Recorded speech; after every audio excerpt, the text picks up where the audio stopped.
Assalamualaikum warahmatullahi.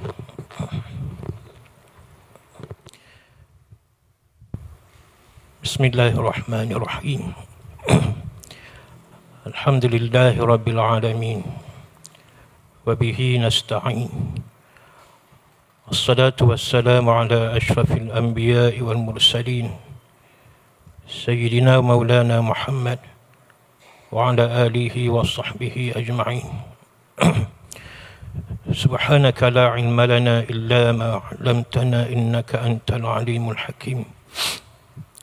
Rabbi shrah li sadri wa yassir li amri wahlul 'uqdatam min lisani yafqahu qawli.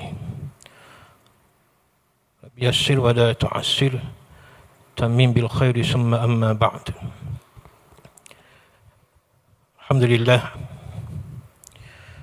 kita bersyukur kepada Allah Subhanahu wa taala kerana dengan limpah kurnia daripada Allah, rezeki daripada Allah Subhanahu wa taala, Allah mengizinkan kita hadir ke masjid pada malam ni.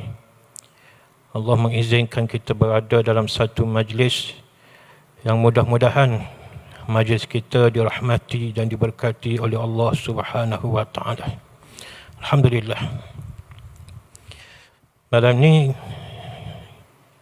kita nak baca satu hadis daripada hadis 40 daripada matan Arba'in, iaitu hadis yang keempat. Hadis yang keempat. An Abi Abdurrahman Abdullah ibn Mas'ud radhiyallahu anhu qala حدثنا رسول الله صلى الله عليه وسلم وهو الصادق المصدوق إن أحدكم يجمع خلقه في بطن أمه 40 يوما نطفة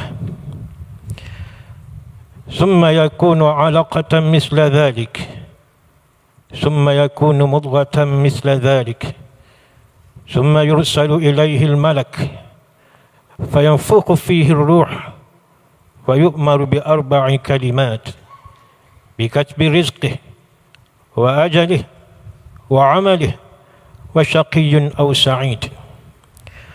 فوالله الذي لا إله غيره إن أحدكم لا يعمل بعمل أهل الجنة حتى ما يكون بينه وبينها إلا ذراع فيسبق إليه الكتاب فيعمل بعمل أهل النار فيدخلها وإن أحدكم لا يعمل بعمل أهل النار حتى ما يكون بينه وبينها إلا ذراع فيسبق عليه الكتاب فيعمل بعمل أهل الجنة فيدخلها.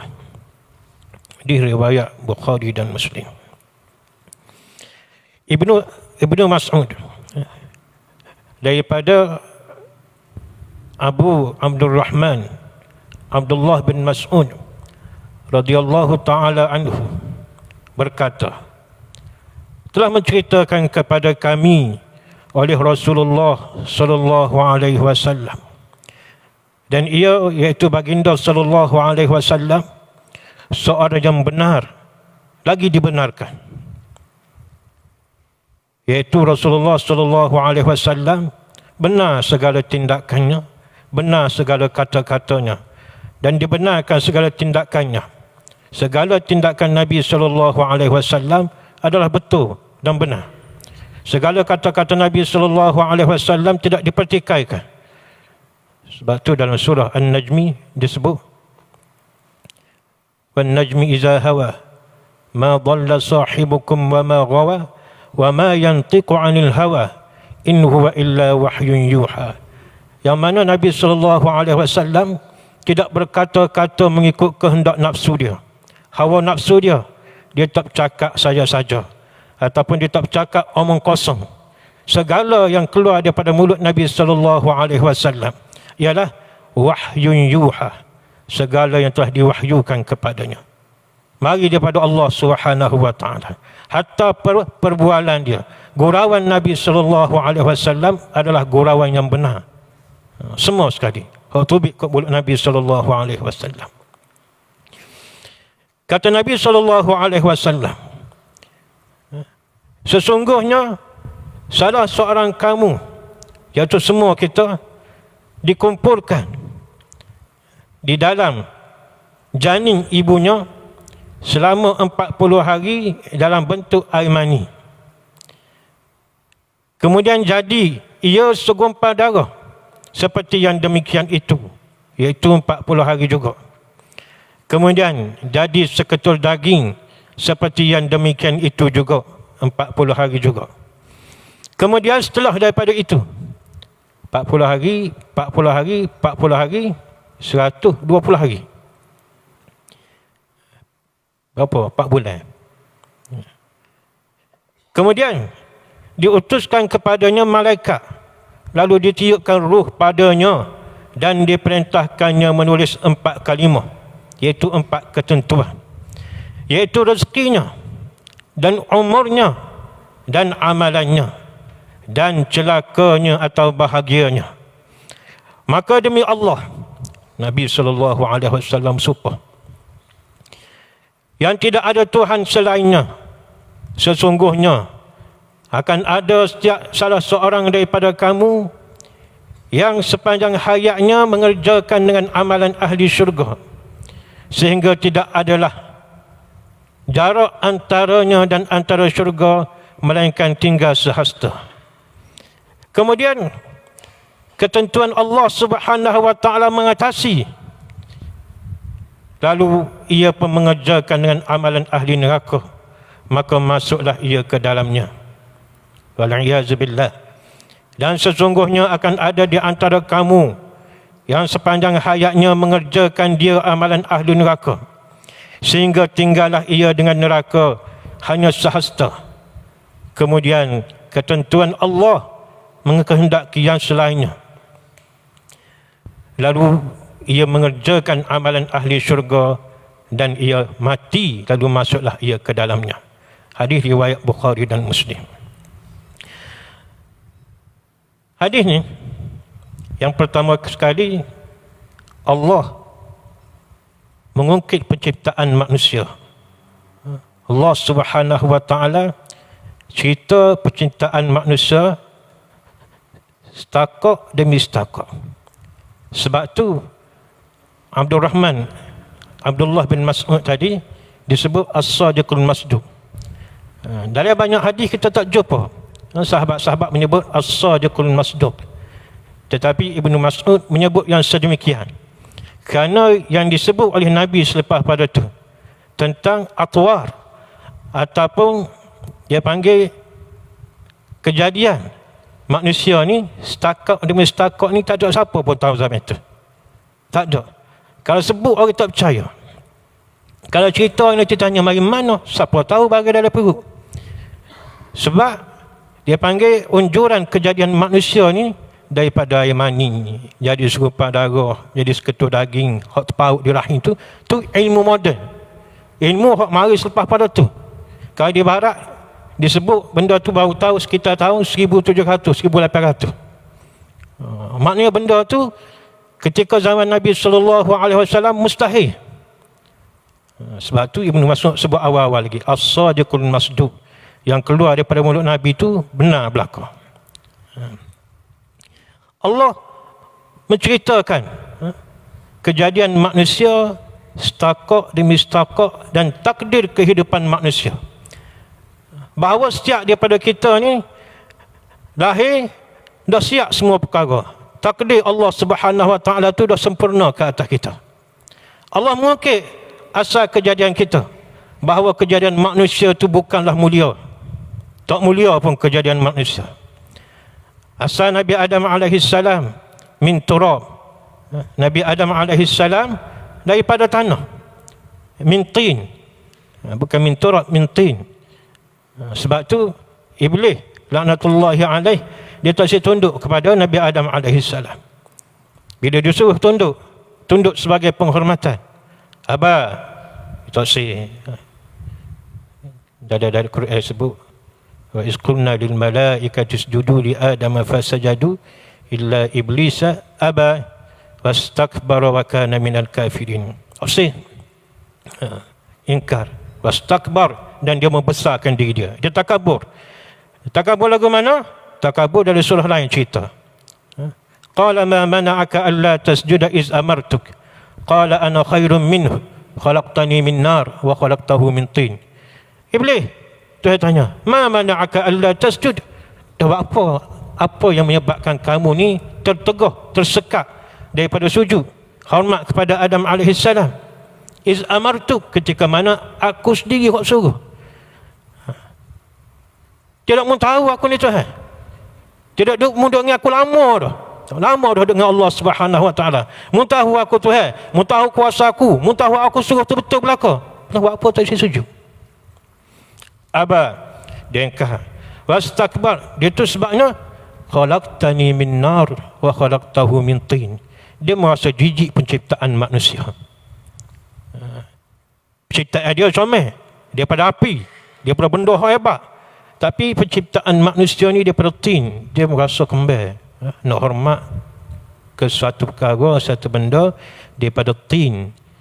Tin ni bukan turab, bukan ar-ramlu, dia bukan pasir, dia bukan turab. Tin ni dia macam tanah hak terpaak, supaya seluk, supaya benda-benda lagu tu hak baunya busuk, bau busuk. Jadi buat apa dia nak hormat ke benda hak busuk? Nak ayat asal penciptaan manusia tu tak comel. Kemudian anak cucu Adam alaihissalam tercipta daripada mani. Benda hak tak comel pun. Tak ada siapa kata mani ni benda hak comel. Jatuh atas latar pun tak ada orang kutip pun. Tak ada orang kutip. Kalau kelecah jatuh atas latar, tak ada pun. Kita pergi ambil balik saya boleh ada poket. Tak ada. Kembal. Kotor. Asal. Mani. Keluar dia daripada tempat hak cemar. Daripada kemaluan ni cemar dah. Bukan tempat tinggi, bukan atas kepala. Mani ni tidak tubik ke hidung, tidak tubik ke telinga, tubik ke kemaluan. Dah lah cemar, dah sahar. Tubik dia pada tempat cemar pula. Dia masuk tempat cemar juga. Dan kemaluan wanita ni tempat cemar juga, tempat kecil juga. Beranak pun tubik kat tu. Maknanya keseluruhan manusia ni start asal dia cemar. Bukan mulia pun. Bukan hebat sangat pun tak. Itu cerita daripada mani. Kemudian daripada segumpal darah. Alaqah. Segumpal darah. Lepas tu isi daging. Tuhan cipta. Nak suruh kita beringat.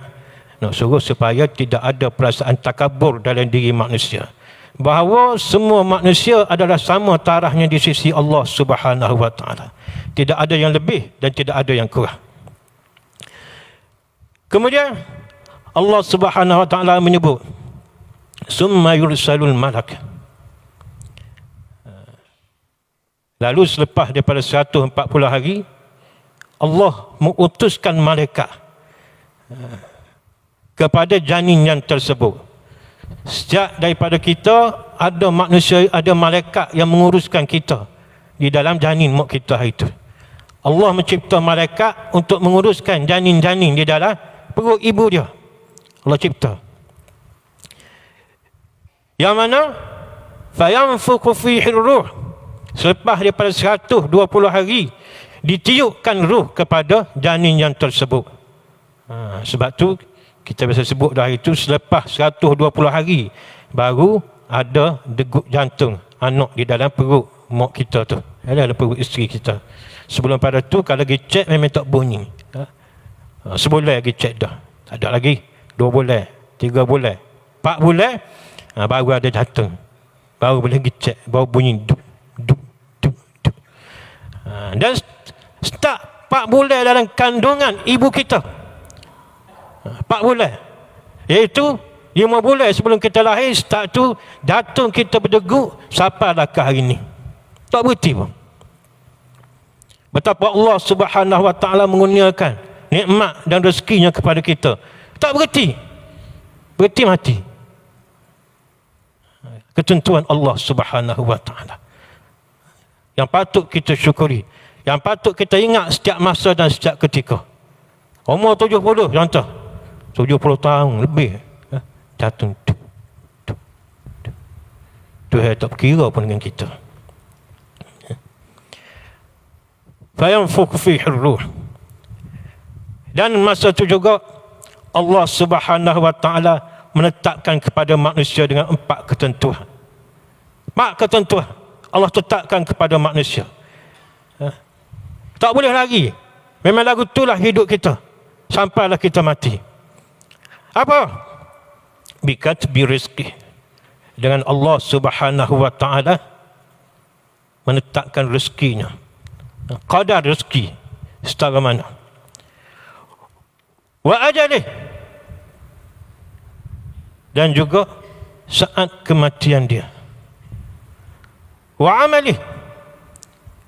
Dan juga amal perbuatan dia, kerja buat dia. Wa syaqiyyun aw sa'id. Ataupun ditetapkan juga bahagia ataupun derita dia. Apa maknanya? Maknanya sejak daripada kita keluar daripada perut mak kita dengan pakej yang sempurna. Lengkap dah. Tidak kata kita terbit daripada perut mak kita baru Tuhan nak tentu. Tidak kata balik baru Tuhan nak tentu. Tak. Kita terbit dan keadaan lengkap dah. Tarikh kematian kita. Tak terbit lagi, ada dah tarikh mati. Tetap. Tak terbit lagi, ada dah berapa jumlah rezeki kita. Selagi tak habis rezeki itu, selagi itu tak mati. Ketetapan yang tidak dapat kita lagi. Hijau kita, gaji kita, sihat kita, anak kita, isteri kita, semua itu tetap dah. Wa amalih. Dan juga perbuatan dia, baik ataupun buruk perbuatan dia ketika dia di atas dunia. Wa syaqiyyun aw sa'id. Dan bahagia ataupun derita dia. Fa wallahi alladhi la ilaha ghairuh. Dan demi Allah, kata Nabi Muhammad sallallahu alaihi wasallam. Dan Nabi ni dia jaga bersumpah. Nabi jaga bersumpah. Bila mana Nabi sallallahu alaihi wasallam bersumpah, makna perkara itu adalah perkara yang besar. Perkara itu perkara yang sangat besar. Kata Nabi, ada di antara kamu yang mana di masa hayat dia, masa muda dia, dihabiskan dengan melakukan amal ibadat dan amal ketaatan. Orang yang warak, orang yang berjuru, soleh dia, beramal dia, banyaknya amalan dia, sampai-sampai kata Nabi SAW, dia dengan syurga ni dekatnya lebih kurang sehasta ya. Bukan sehasta sungguh, tapi nak rakyatnya mati tu syurga dah dia.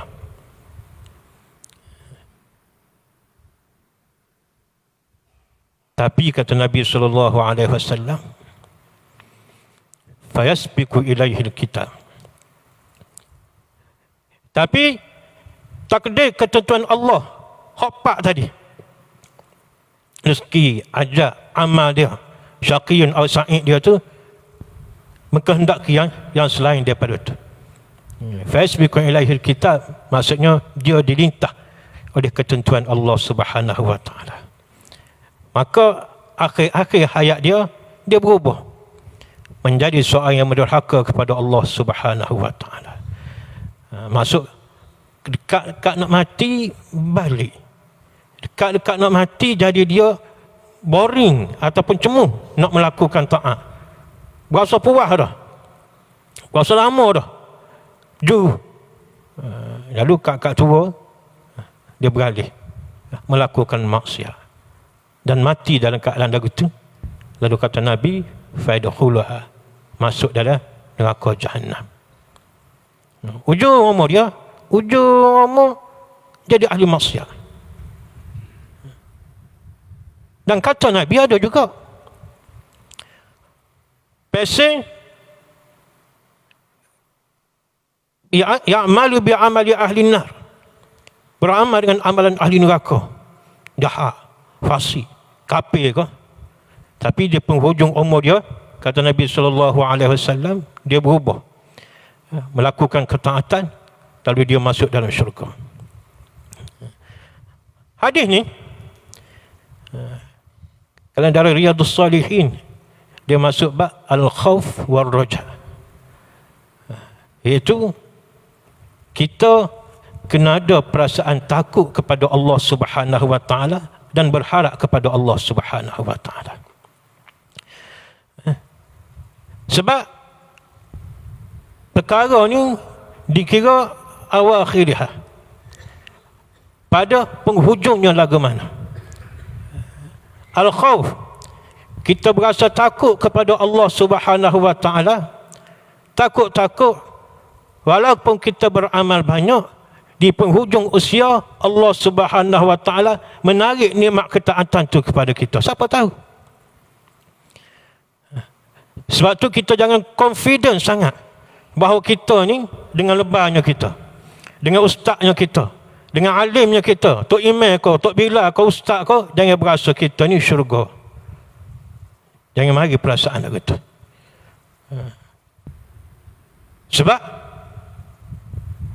Sebab akhir hayat kita rahmat Allah Subhanahu wa taala duduk situ. Kita mengharap rahmat Allah. Syurga neraka ni dia atas rahmat Allah Subhanahu wa taala. Allah pilih. Betul. Nak dapat rahmat, nak dapat syurga neraka ni kena dengan amal. Sebab tu dia sebut sini, beramal dengan amalan ahli syurga. Kena beramal. Syarat untuk tarik rahmat Allah Subhanahu wa taala. Nak tarik rahmat Allah kena dengan beramal. Tetapi beramal semata-mata tak mampu nak masuk syurga Allah Subhanahu wa taala. Dengan amalan kita tak akan mampu masuk syurga. Kita sebut dah hari tu. Hamba sebut dah sini, dengan amalan kita tak akan mampu masuk syurga. Sebab maksiat kita lebih banyak daripada ketaatan kita. Maksiat yang kita lakukan, warak mana kita, alim mana kita, maksiat yang kita lakukan kok mana pun melebihi amal ketaatan kita. Lagu tu waliknya orang awam seperti kita. Kira umur kita, umur kita berapa? Start kita balik sampai hari ni, contohnya 40 tahun dah kita umur kita mukallaf. Dari 40 tahun ni, banyak mana amal kita hak baik, banyak mana amal kita hak maksiat. Dengan usia hak Tuhan beri kepada kita. Kalau payah kita nak cek, kalau payah kita nak bela, cek hari ni saja pada dah. Cukup dah. Hari ni ya kita cek. Mana banyak hari ni amal baik kita, banyak-banyak hari ni amal jahat kita, amal lara kita, amal maksiat kita. Semaya berapa minit? Baca Quran berapa minit? Hal lebih tu hak lara belaka. Kalau 24 jam tu habis kita, suku ya kita guna untuk ketaatan, najah. Tu hak sehari. Kalau hak setahun pun suku ya kita buat ketaatan kepada Allah. Kajik mudah-mudah. Kalau umur kita 40 tahun, suku daripada tu 10 tahun ya. Kalau kita balik 40 tahun dah, 10 tahun je. Kalau betul-betul kita taat kepada Allah, tu pun kalau betul. Hak 30 tahun lagi, hak lara, hak maksiat. Tak kira lah kalau lebih pada tu. Maknanya kalau nak harap dengan amalan kita takkan mampu masuk syurga Allah Subhanahu wa taala. Atas mata sah, atas telinga, atas gapo, mata kita sepanjang hayat kita, mana banyak kita tengok maksiat, mana banyak kita tengok benda-benda hak taat kepada Allah Subhanahu wa taala. Kalau itu disebut, pertama kena ada takut kepada Allah Subhanahu wa taala. Yang kedua kena ada ar-raja, iaitu jangan putus asa, ataupun kena ada rasa pengharapan kepada Allah Subhanahu wa taala, khususnya bagi orang yang berdosa. Kita kadang-kadang kita rasa dengan dosa kita yang sangat banyak, kita tak ada harapan dah. Kadang-kadang kita mari cerita, ni ada masa kita duduk sore, kita fikir dengan dosa kita banyak, dengan perkara maksiat yang kita buat, dengan dosa kita sesama manusia. Kalau aku mati pas ni, tak masuk syurga dah. Dia pernah cerita lagu tu. Dia akan mari cerita lagu tu. Kita duduk, kita fikir sore, dengan amalan yang ada hari ni, memang Tak ada harapan dah aku untuk masuk syurga Allah Subhanahu wa ta'ala. Mati pas ni, kalau kita mati pas ni, kalau mati pas ni, agak-agak syurga ke neraka. Dia kena fikir tu lah kata. Kalau tu biar masjid pas ni mati. Mati orang sipai malam ni duduk dalam kubur. Syurga ke neraka. Kalau kita fikir molek, berat. Berat kita. Lepas tu lagi mana? Tak ada arah. Bagaimana? Dia tak dia lah kata. Sebab hadis Nabi sebut, hatta orang itu hidup sepanjang hayat dia dengan maksiat, akan ada kemungkinan di penghujung hayat dia bertakwa kepada Allah Subhanahu wa ta'ala. Allah Subhanahu wa ta'ala sebut. Nabi sallallahu alaihi wasallam sebut perkara ni.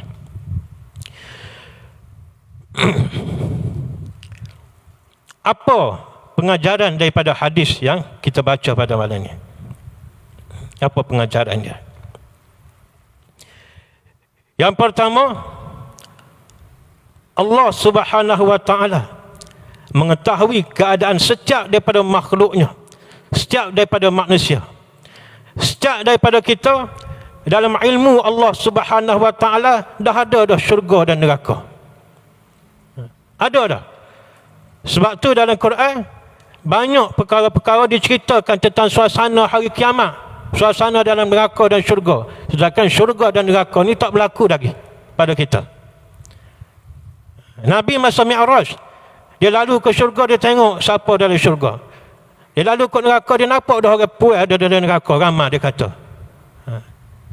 Maknanya perkara itu telah berlaku pada ilmu Allah Subhanahu wa ta'ala. Yang terikat dengan masa kita. Kita yang ada kemarin, kita yang ada hari ini, kita yang ada esok. Kita manusia terikat dengan masa, terikat dengan kemarin, terikat dengan hari ini, terikat dengan esok. Allah dia tak terikat dengan makhluk dia. Dia tak terikat dengan masa. Semua perkara ni fi ilmillah waqa'at. Al-umur waqa'at fi ilmillah. Perkara ni semua dah berlaku pada ilmu Allah Subhanahu wa ta'ala. Setiap daripada kita dah ada syurga dan neraka dia masing-masing. Wal'iyazubillah. Lalu sahabat bila dengar hadis ni, dia tanya kepada Rasulullah sallallahu alaihi wasallam, dah kalau lagu tu, dah kalau dah tentukan syurga dan neraka kepada kita semua, buat apa kita beramal ya Rasulullah? Beramal buat apa?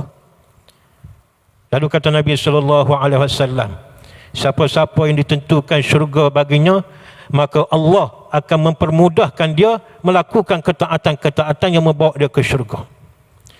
Dan siapa yang ditentukan neraka ke atas diri dia, wal'iyazubillah, maka Allah mempermudahkan baginya perbuatan-perbuatan maksiat sehingga dia masuk dalam neraka.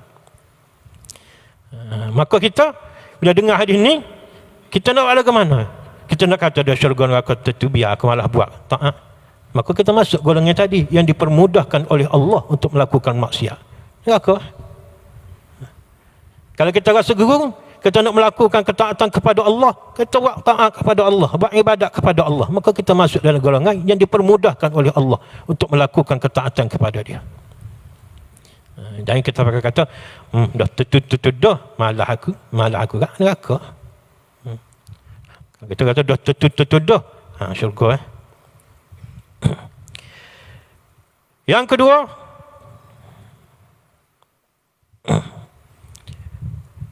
tak mungkin, la yumkin, bagi manusia di dunia ini untuk memutuskan, kita buat satu keputusan sama ada diri kita ke syurga atau ke neraka, ataupun kita menerakakan orang, ataupun kita mensyurgakan orang. Kita melihat ahli maksiat, lalu kita letak dalam diri kita, aku duk nampak dia ni neraka dah.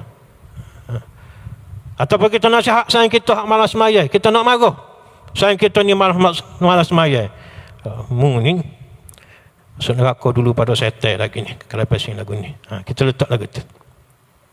Tak boleh. Sebab ketentuan di akhirnya hanya milik Allah Subhanahu wa ta'ala. Seperti mana kita tidak boleh menentukan diri kita ke syurga dengan segala amal ketaatan yang kita lakukan. Kita kena ada perasaan bimbang. Kok akhir masa kita balik, wal'iyazubillah. Kerana itu para sahabat sentiasa mengamalkan doa, Rabbana la tuzigh qulubana ba'da iz hadaitana wa hab lana min ladunka rahmah innaka antal wahhab. Para sahabat mengamalkan doa ni. Wahai Tuhan kami, la tuzigh qulubana, jangan kamu selewengkan hati-hati kami. Ba'da iz hadaitana, setelah kamu beri hidayah kepada hati kami. Wa hab lana min ladunka rahmah, dan berikanlah kami rahmat yang kita sebut tadi. Rahmat keampunan, rahmat ditetapkan hati oleh Allah Subhanahu Wa Taala di penghujung usia kita. Hak kita hidup hari ini kita bimbang dah. Hak lebih kita bimbang dalam keadaan kita nak mati. Penghujung usia kita. Sakaratul maut, dan sebelum pada tu usia tua kita, penghujung usia, hak tu kita bimbang. Wa hab lana min ladunka rahmah. Minta rahmat daripada Allah Subhanahu Wa Taala. Jangan sesekali kita berasa ataupun kita bergantung dengan amalan kita. Tak boleh. Kita rasa kita semaya banyak dah, kita mari rasa lega. Banyak orang, bila dia melakukan banyak amal baik, dia berasa lega. Dia berasa selesa. Dia berasa lepas dah. Itu yang panggil ditipu oleh iblis. Ditipu oleh syaitan. Dia bergantung dengan amalan dia. Sedangkan amalan dia tu belum tentu Tuhan terima lagi. Kita mari masjid tiap-tiap waktu, kita boleh berasa lega, selesa. Tak boleh. Bukan suruh rasa serabut, tapi jangan bergantung dengan amal diri kita sendiri. Letak semua kepada Allah Subhanahu Wa Taala.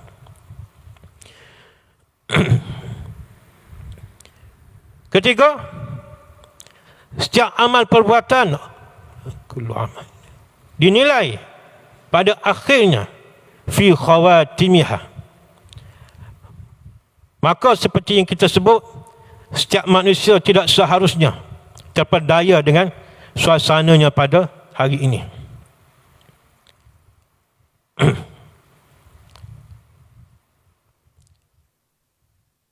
Yang kelima, di dalam hadis ini ada menyebut tentang ketetapan tentang rezeki daripada Allah Subhanahu Wa Taala. Bahawa Allah telah memutuskan setiap rezeki kepada setiap hamba-Nya. Semua makhluk, binatang pun, jin ke, manusia ke, Allah Subhanahu Wa Taala telah tentukan rezeki dia sekadar mana. Oleh kerana itu, hendaklah manusia merasa tenang dengan rezeki yang telah ditetapkan kepadanya. Tak boleh kita menolak ketentuan rezeki ataupun kita merungut tentang rezeki kita. Buat apa dah aku ni, rezeki tak cukup sama. Buat apalah Tuhan beri rezeki lagu ni kat aku. Buat apalah Tuhan tak beri banyak rezeki sepa orang lain. Buat apa ni, ya, maka benda ni tak boleh kita bincangkan. Rasulullah sallallahu alaihi wasallam, antara perkara yang Nabi tak suka bincang ialah tentang takdir dan ketentuan. Sebab apa? Sebab setiap takdir dan ketentuan yang Allah Subhanahu Wa Taala hempaskan kepada kita adalah yang terbaik untuk kita. Kadang-kadang kita sakit dan tak sihat, lalu kita rasa tak selesa dan mengeluh. Sedangkan perkara itu yang terbaik untuk kita. Yang terbaik. Kerana setiap kesakitan, setiap keletihan, kesusahan, disebut oleh Nabi sallallahu alaihi wasallam dalam satu hadis lain, kafarah lil khataya. Sebagai satu pengampunan kepada dosa-dosa. Yang mana di akhirat disebut oleh para ulama sufi, sebahagian manusia merasa sedih di akhirat kelak. Bapa di atas dunia dia tak susah. Bapa atas muka bumi hari itu aku tak sakit. Bapa atas muka bumi hari itu aku tak letih. Bapa atas muka bumi hari itu aku tak miskin. Munguk lagu tu. Kenapa? Kerana kesusahan atas muka bumi, letih, sakit atas muka bumi adalah kafarah, penghapus kepada dosa-dosa. Sebab tu jangan mengeluh. Sebab sakit itu satu nikmat daripada Allah Subhanahu Wa Taala. Kerana itu para Nabi alaihi salam, para pejuang, dia tak mengeluh dengan kesusahan yang dia hadapi. Dia menikmati kesusahan tersebut. Kalau kita rasa cemu. Tapi kalau para Nabi alaihi wasallam, para mujahid, dia menikmati perkara tersebut. Sebab tu kalau kita tengok di Palestin, kalau kita buka TV, buka internet, buka TikTok, tak ada satu pun daripada mereka yang mencemuh takdir yang kena. Ada kita tengok dalam TikTok kau ada apa, anak dia mati, dia cemuh, dia marah, ya Allah buat apa jadi lagu ni? Tak, alhamdulillah. Siapa kanak-kanak kecil hak sakit orang kena bom, alhamdulillah, ini adalah ujian daripada Allah Subhanahu wa taala. Alhamdulillah, inna lillahi wa inna ilaihi rajiun. Masya Allah kana wa ma lam yasha lam yakun. Apa-apa yang Tuhan kehendaki akan berlaku. Hak Tuhan tak kehendaki tak berlaku. Ni ketentuan Allah, ni ujian Allah. Hak terbit benda ni daripada mulut kanak-kanak. Kuat iman dia. Orang beriman dia akan menikmati segala takdir Allah Subhanahu wa taala kepada dia. Tak ada kita dengar di Palestin hak cemu, hak mengamuk, ya Allah buat apa buat lagu ni, ya Allah buat apa tak timpa kau orang lain, tak. Sebab tu ketentuan Allah kepada mereka. Dia nampak keampunan Allah. Dia nampak syurga Allah Subhanahu wa taala. Bila orang tanya kepada saya kanak-kanak di Palestin, bila rumah dia hancur, rumah dia roboh, dan tak ada arah nak pergi mana. Dan sebab Gaza ni dia tutup. Pintu sepadan tu dia tutup. Mesir tak pergi masuk. Orang Mesir ni negara munafik kita sebut, tak pergi masuk. Adik ni tak pergi masuk. Saudi tak pergi, terkepung. Laut hanya boleh pergi 42 km. Dia tak lagi. Tak ada pintu nak terbit. Lalu orang tanya kepada kanak-kanak tersebut, mu nak pergi mana ni? Lepas pada ni Gaza ni tak ada pintu nak terbit. Kata siapa kata tak ada pintu? Di hadapan kami ada pintu syurga Allah Subhanahu wa taala ini sentiasa dibuka oleh Allah Subhanahu wa taala. Kita yang nampak tak ada pintu, tapi Tuhan buka pintu syurga kepada puak-puak dia, yang mana kena bom ke apa, pakai masuk pintu syurga tu. Kita tak terkurung, tak terkunci, tapi pintu syurga kita di mana pun kita tak tahu. Mereka menikmati ketentuan Allah Subhanahu wa taala kepada mereka.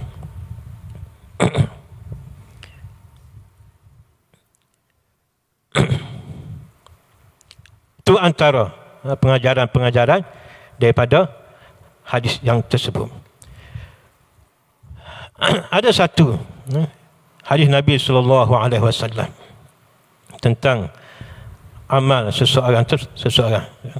Kita ambil sikit lagi sebab ada nota hamba buat ni, jadi rugi kalau tak baca. Sebab nota ni hamba ambil dari kitab, bukan ambil dari surat khabar, jadi susah payah kita ambil, nak baca juga sikit. Ada satu kisah Nabi sallallahu alaihi wasallam.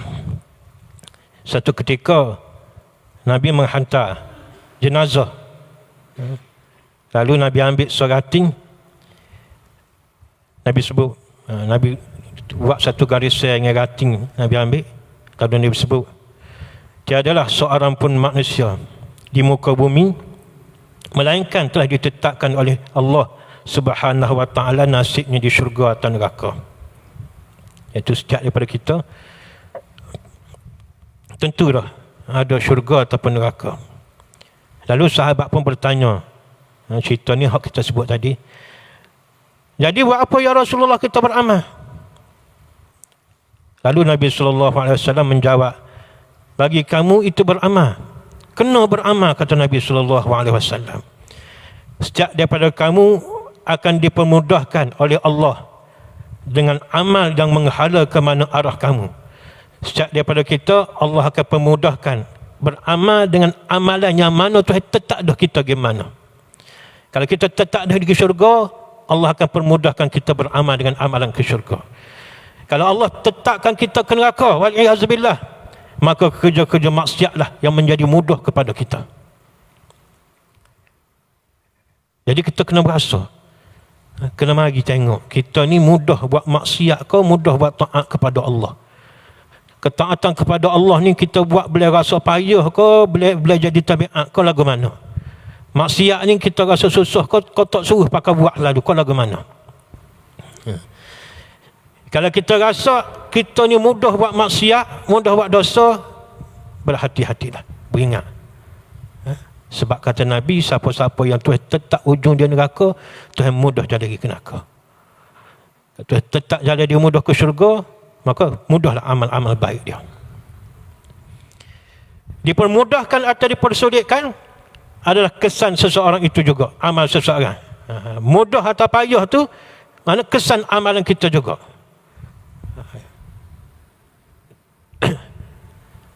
Oleh itu, untuk menentukan apa yang Allah tentukan, lihat apa amal yang kita lakukan.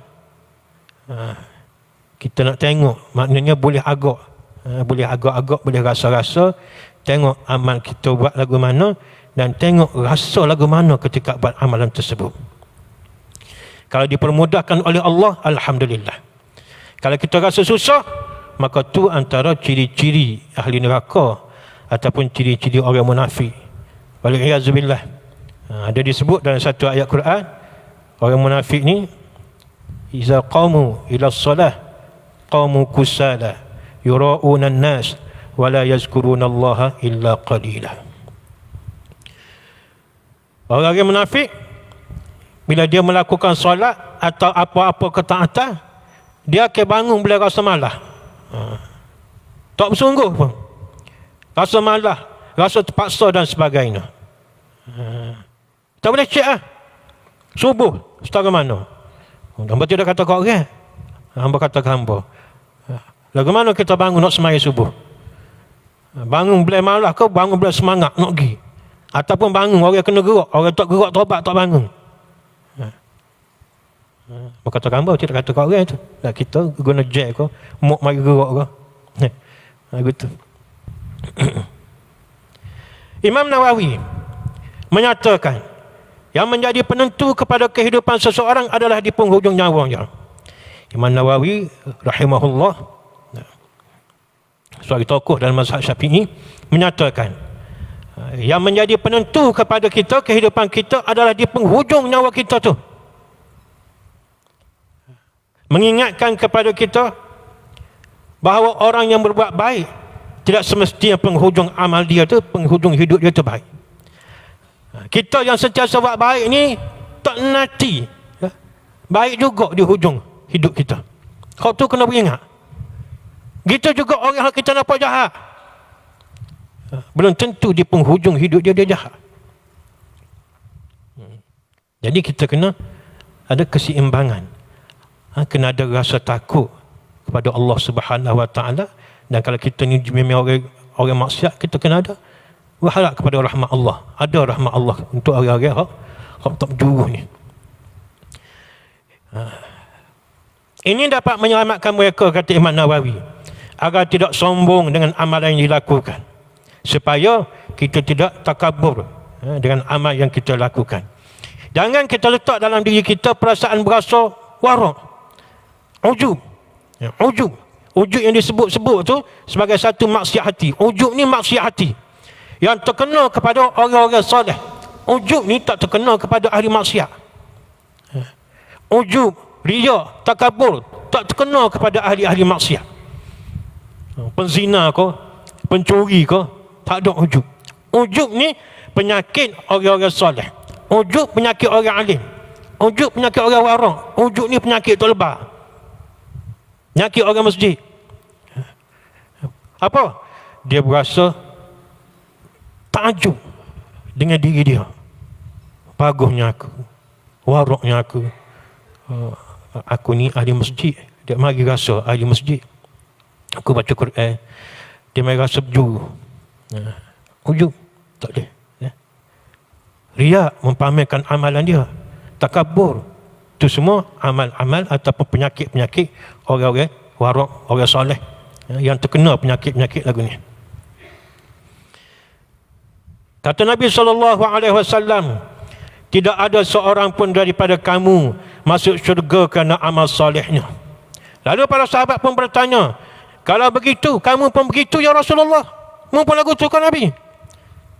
Lalu baginda menjawab, ya, kerana sekalian manusia dimasukkan ke syurga kerana rahmat Allah Subhanahu Wa Taala. Oleh kerana itu,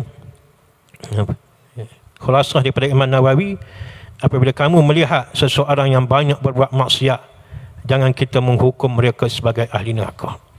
Kalau kita tengok orang itu ahli maksiat, jangan kita pandai hina, jangan kita pandai rendah, jangan kita pandai dia tu kotor dan ahli neraka. Begitu juga jangan kita putus asa dalam mendidik diri kita ataupun mentarbiah anak-anak kita.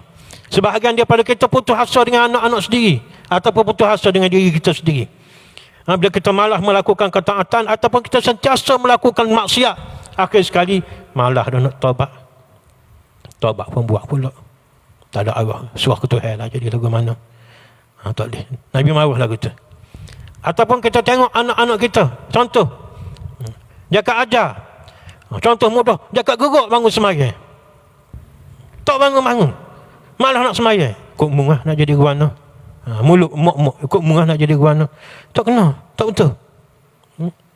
Kerana selagi dia tak mati, dia ada peluang untuk bertaubat kepada Allah Subhanahu Wa Taala.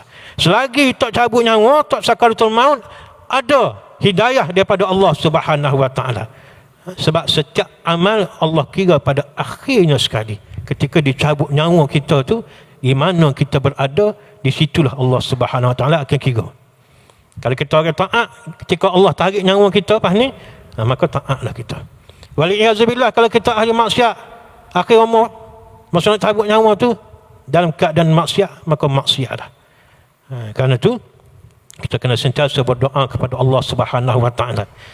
Kita berdoa dalam akhir tahiyat kita tu, ya muqallibal qulub, sabbit qalbi ala dinik wa ala ta'atik. Doa penghujung daripada kita semaya. Ya Allah, ya muqallibal qulub, yang membolak-balikkan hati. Sebab hati manusia ni sentiasa berbolak-balik. Manusia ni memang sifat dia lagu tu. Sabbit, tetap hati aku ala dinik, di atas agama kamu dan di atas ketaatan kepada kamu. Akidah tu, maksud agama tu akidah, ni amalan kita. Akidah biar betul, amalan pun biar tetap belaka. Masa kita nak mati tu. Itu doa kena ada. Gantung kepada Allah Subhanahu Wa Taala. Jangan bergantung dengan diri kita sendiri. Apa penting tu? Jangan bergantung dengan diri kita sendiri. Buatlah amal banyak setara mana pun, bergantung dengan Allah Subhanahu Wa Taala. Doa supaya Allah terima amal kita. Kadang-kadang amal banyak Tuhan tak terima bila ada ujub, ada riak ni. Bergantung dengan Allah. Yang kedua, berdoa kepada Allah supaya dia tetapkan iman kita. Bergantung kepada Allah, berdoa kepada Allah Subhanahu Wa Taala. Rabbana la tuzigh qulubana ba'da iz hadaitana wa hab lana min ladunka rahmah innaka antal wahhab. Ya Allah, jangan kamu selewengkan, la tuzigh, jangan palingkan qulubana, hati-hati kami, ba'da iz hadaitana, setelah kamu beri hidayah Islam kepada kami, wa hab lana min ladunka rahmah, dan kurniakan kepada kami rahmat kamu yang kita sebut banyak kali tadi, innaka antal wahhab, kerana kamu Maha Pemberi, Maha menganugerahkan anugerah. Itu doa yang sepatutnya setiap daripada kita mengamalkan doa tersebut. Mengamalkan doa tersebut. Menyerahkan urusan kita kepada Allah Subhanahu Wa Taala. Dari sudut takdirnya, kita serah kepada ketentuan Allah. Menerima segala ketentuan Allah, kerana setiap ketentuan Allah itu adalah yang terbaik. Tak ada satu pun takdir Allah atau letak atas kita kesok sikit pun. Tak ada. Allah ni tidak melakukan kezaliman kepada hamba dia. Tetap lagu tu lah. Sakit kita, mati kita, susah kita, tu yang terbaik. Kalau tu habis hak lain, tu tak baik. Tu kena pegang. Sebab tu atas setiap yang menimpa kita, sama ada musibah ataupun nikmat, ucap Alhamdulillah. Alhamdulillah. Terima musibah, Alhamdulillah. Kena sakit, Alhamdulillah. Dapat rezeki, Alhamdulillah. Kena curi barang, Alhamdulillah. Semua Alhamdulillah. Kerana tu yang terbaik untuk kita, dan Allah Maha mengetahui takdir, ketentuan dan keperluan kita. Tuhan lebih tahu kita nak gapo daripada kita sendiri. Kita tak tahu, Tuhan lebih tahu. Jadi takdir serah kepada Allah, doa kepada Allah, amal kita serah kepada Allah, gantung ke Allah, dan berdoa supaya Allah menetapkan iman kita dan hati kita di akhir hidup kita. Gitu. Sallallahu alaihi wasallam Muhammad wa ala alihi wa sahbihi wasallam. Auzubillahi minasyaitonir rajim. Bismillahirrahmanirrahim. Alhamdulillahirabbil alamin. Wassalatu wassalamu ala asyrafil anbiya'i wal mursalin wa ala alihi wa sahbihi ajma'in. Allahumma arinal haqqa haqqan warzuqna ittiba'ah wa arinal batila batilan warzuqna ijtinabah. Allahumma ij'alna minal ladzina yastami'una al-qawla fayattabi'una ahsanah. Sallallahu ala sayyidina Muhammad wa ala alihi wa sahbihi wa sallam. Walhamdulillahirabbil alamin.